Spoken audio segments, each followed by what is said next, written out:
teacher a question or asking that teacher, can I come meet with you at the end of the class or meet during your office hours? There are no stupid questions. So you first and foremost, you take ownership of that, of who you are. Alright? So here we go. Repeat after me. 1, 2, 3. I own this. It's mine, okay? So what I'm trying to get you got to open up. You got to understand it's your ownership. It's who you are. It defines you. 1, 2, 3. I own this. It's mine. Alright, one more time. 1, 2, 3. I own this. It's mine. And with that being said, you will always be accountable for your life. Whether it's academics, your particular sport, or life without the sport you play, you will always be accountable for your life and your actions. Understand that. You. Take ownership. I want you to make sure you understand that. Take ownership. Can anyone tell me what's DNA? What DNA means? What's DNA? DNA? Just a random question. When you hear the word DNA, what does it mean? Can anyone raise their hand and say? Go ahead. Genes. Yeah, thank you. It's your genes, it's your genetics, it's your makeup. Thank you. That's it. What I'm going to do is provide you a snapshot of where you are and where you need to be. You have a very important time frame. The NCAA checklist starts from the 9th through the 12th grade, but it starts with your DNA, your genetics, how it defines you. So we're sitting in this room. We know it's 3 weeks away. We've been in school since late August, early September. So what's your DNA? Are you determined to be successful on and off the basketball court, in the classroom, regardless of your circumstance? We know we all come from a lot of different circumstances. Whether it's your background, whether it's your economics, or whatever. We all been there. We've been there, done that. Give you my story, so I hit home. First in my family to attend college, first in my family to graduate college. My mother passed away when I was 12 years old. She passed away of lupus at the age of 30. Single parent. Grew up in the project, welfare, food stamps. I did it all. Government cheese, I was that dude. That was me. But did I use it as a reason not to be successful? No, of course not. It motivated me. What would my mom want me to do today? It motivated me. Don't let your circumstances dictate how you live. You know? But I know I didn't do it on my own. I wasn't afraid to ask for help. That's one thing you can't do. You can't be afraid to ask for help. Hey, and I'll give you the best example in the world. The best example in the world. President of the United States, Barack Obama. That's the best example in the world I can give you. You think he did it by himself? He asked for help. He got in the trenches and asked for help. So don't be afraid, you know. Determined. He was determined. We're all determined, just like my sister. Determined. Just like some of you guys. They're determined. And you're never going to quit or give up mentality. You're going to fight to the end. I could have quit. I could have said my mom is not living. I don't have a father around. What am I living for?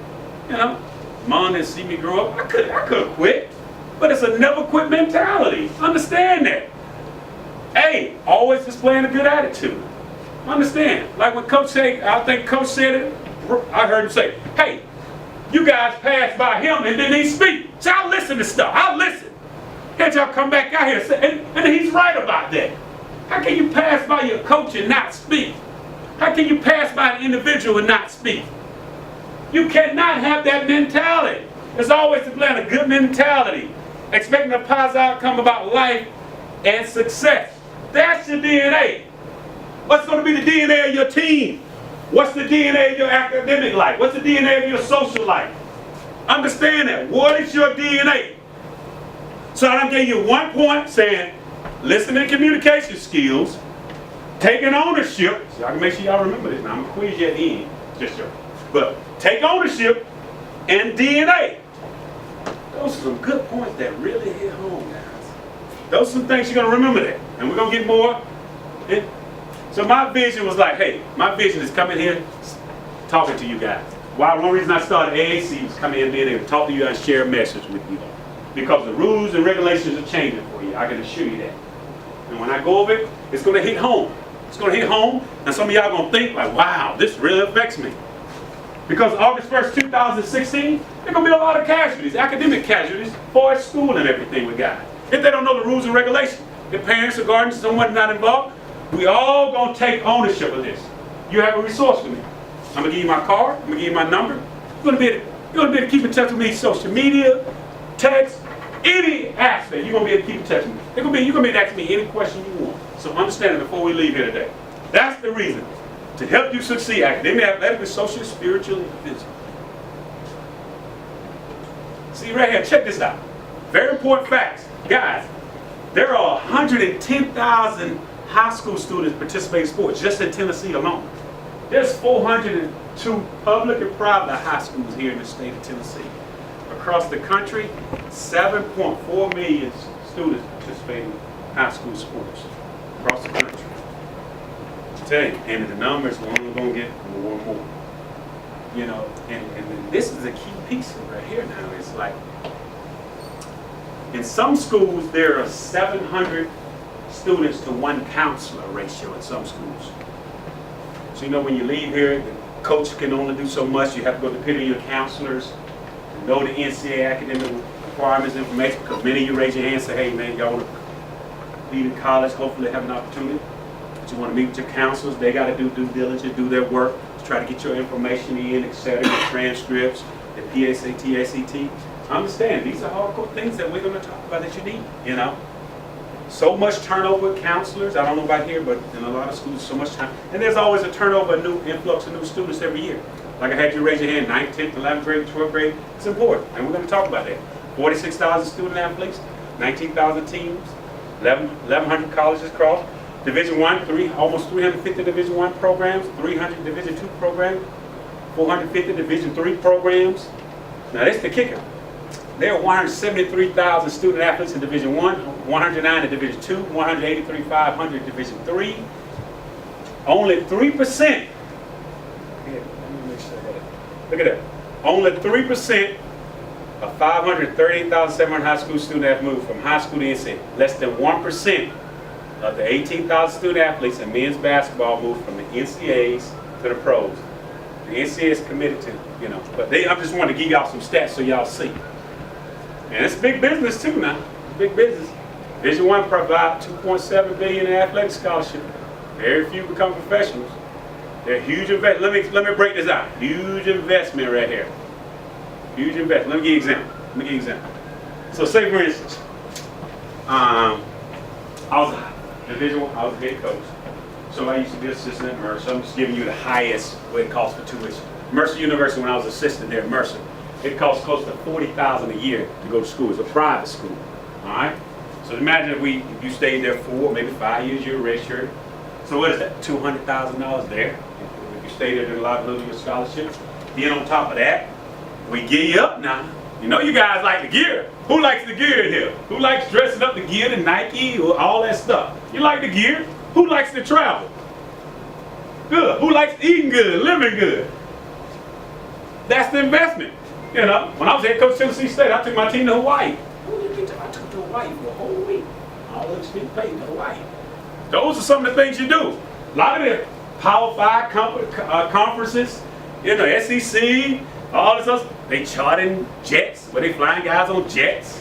They live in lodge.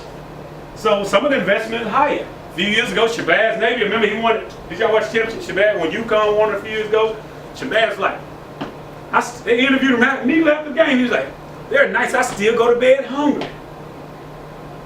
Just won a national championship. This young man said, they're nice, I go to bed hungry. So now what's happening, the NCAA, it was a wake-up call for the NCAA. They're really putting that emphasis back on students, back on you guys, back on you, which is important, So now what they added was a COA, cost of attendance. I can't lie to you, I was on a full basketball scholarship, but I didn't have money to wash my clothes, I still didn't have money if I needed to do this and that, certain things. So now what's happening, they added that cost of attendance. And so now some of these schools can give as high as $6,600 from Cincinnati extra stipend, which they might break down $500-600 extra on top to give these students, or low to some of these schools maybe give a few $100. So just letting you know the difference between the have and the have now. So just know that these are bless you. These are some of the things that you're going to see. So Division I, Division II schools, Division III schools, more academics, and I'm slowly with National Leonard Kennedy Shine Scholarship. And I'm slowly moving on, but now, you know, we want to talk about getting your track, stay on top. And I talk a little bit about eligibility, registration, and all this stuff. But before I get into this, I think the main thing is, when Coach and I talked, and we talked about where you go out, guys, 3 weeks from the season. How many guys can honestly say that you've been putting in the work in the classroom? Raise your hand if you've really been putting the work in the classroom, doing your homework, staying locked in. How many of you guys can really say you've been doing it? Raise your hand. You see what I'm saying? 3 guys. 3 guys out of 23, I think I counted. 3 guys say they locked in and been doing their stuff. But I applaud you other guys for being honest, but you can't do that. You cannot. How you expect to be successful on the basketball court? You can't even lock in your classrooms. And that's what Coach was sensing. That's why he called me. He said, Coach, I need you to get in here and get my guys, man. Because they rested on last year's team, or they just going through the motion. All this stuff don't mean anything if you don't have it. You know, the first few things I said to you. Take ownership. What's your DNA? Listen and communicate skills. If there's something going on with you, let a coach, let an administrator, let someone know. Because if you don't communicate, we don't know. Just like I opened up with you and gave you my personal story. So if something going on, you let these coaches know. But if nothing's going on, you need to take care of business. Because if you can't take care of your business in the classroom, it doesn't make sense. It doesn't make sense. You guys don't get